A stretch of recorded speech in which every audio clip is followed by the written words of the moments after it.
افضل لاعب في البطولة متفوقا على لاعب برشلونة الاسباني. النهارده هنتكلم على ابراهيم عادل لاعب بيراميدز. حسب الصحفي المعروف فابريزو رومانو اندية اندرلخت البلجيكي ونور شالت الدنماركي مهتمين بالتعاقد مع ابراهيم عادل، والاهتمام ده بدأ بعد ادائه المميز طول بطولة افريقيا تحت 23 سنة، وكان في متابعة مستمرة للاعب وحصل في النهاية على افضل لاعب في البطولة. وطبعا النهارده هنتكلم على ابراهيم عادل، وطبعا مدرب منتخب مصر اللي عامل طفرة كبيرة مع اللاعبين بتاعتنا، اللاعبين اللي كلهم محليين اللي كانوا بيقابلوا منتخب المغرب اللي كلهم لاعيبة محترفة ما بيلعبوش اصلا في المغرب. طبيعي جدا احسن لاعب في البطولة ينال اهتمام الاندية، بس هو مش احسن لاعب كصورة او مجرد لقب كسبه، هو فعلا احسن لاعب لكل عين اتفرجت عليه في كل البطولة بشهادة غير المصريين قبل المصريين كمان. ابراهيم موهوب جدا بدنيا، وهو يمتلك سرعة سواء في الحيازة وخارجها، وده اللي خلاه في المباراة الاخيرة يعمل 3 تدخلات صحيحة من اصل 3 ويسترجع الكرة، يعني كجناح قادر يدافع زي ما بيهاجم بالظبط، وكمان يقطع مسافات طويلة في التحولات الهجومية من التلت الاول للتلت الاخير. في الجزئية دي برضو تتحط في الشيء التكتيكي مش البدني بس، غير كده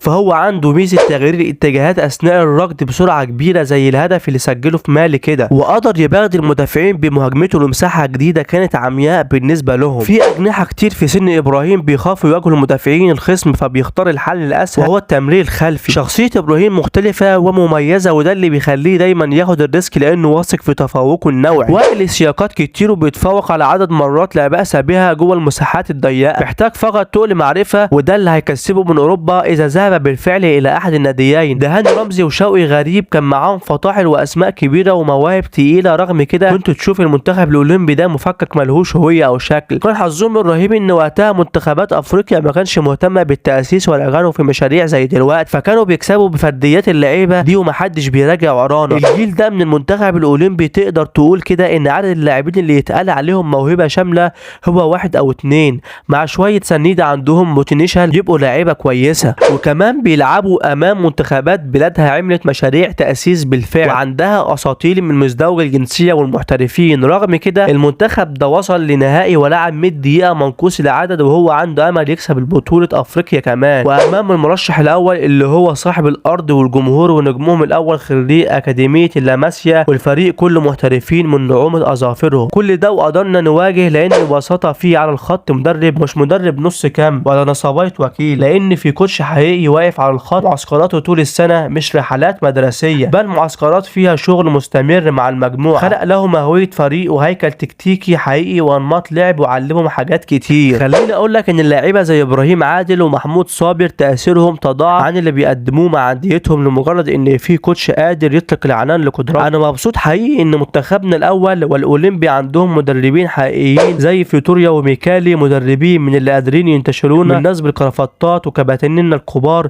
اللي اخرهم استوديو تحليلي مثير للشفقة. اعتقاد شخصي ان بعد اداء ابراهيم عادل في البطولة صعب جدا بيراميدز يحافظ عليه من عيون الاحتراف الخارجي. لو مدرب مصري واتطرد منه لاعب في اول ربع ساعة كان هيشيل سكور في نهائي زي ده، مش بسبب قوة منتخب المغرب، لكن ما كانش هيعرف يتعامل مع الوضع، ولو كان العدد كامل كان ببساطة هيهدد مرمى منتخب المغرب اكتر بكتير من خلال التحولات المنظمة، لكن للاسف هو اتحط في ظرف مش بايده. ميكالي يحقق المطلوب كنتيجة خلال تأهل للاولمبياد بجيل كله محلي، جيل عنده موهبة لكن ما عندهوش تعلم كافي بسبب مدربين غير خاضعين للتعلم اصلا. ميكالي بالنسبة لي هو افضل مدرب في البطولة دي، لان في وسط كل ما الفرق تمتلك مواهب على اعلى مستوى، انما ما شفتش بصمة واضحة لمدربينها على عكس اللي عمله ميكالي مع منتخب مصر. وبكده نكون وصلنا لنهاية الفيديو، يا رب يكون الفيديو عجبكم، وما تنسوش بقى تدعمونا وتشتركوا في القناة علشان يوصل لكم كل جديد.